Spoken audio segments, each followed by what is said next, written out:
नमस्कार दर्शक बंधु आसूची बात्या डिटुआ तो कौन रही संपूर्ण खबर जाना ता पूर्व जदि आम चैनल को सब्सक्राइब करना एवं चैनल को सब्सक्राइब कर ऑल नोटिफिकेशन को ऑन कर दिंतु जहाद्वारा आगक यहीपरि खबर नोटिफिकेशन सर्वप्रथम पाइपर। श्रीलंका उपकूल में केन्द्रीभूत अवपत बात्यार रूप नहीं जार ना रखा डिटुआ।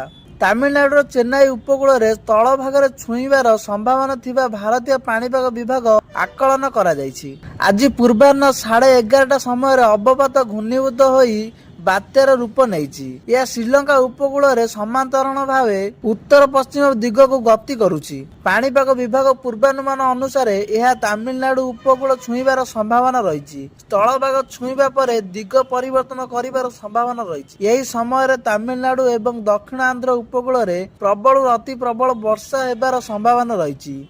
यही समय पवन वेग प्राय 60 ରୁ 70 किलोमीटर घंटा प्रति रहिबो। बात्यार प्रभाव ओडिशा उपर विशेष प्रभाव पकाइब नाही बोली पाणीपाग विशेषज्ञ माने पूर्वानुमान करिसेंती। कौनसी बड़ वर्षा नथिबा कुआ जायछि। बात्या डिटुआर प्रभाव रे डिसेंबर 1 एवं 2 तारिख रे ओडिशा आकाश आंशिक मेघुआ रहिबो।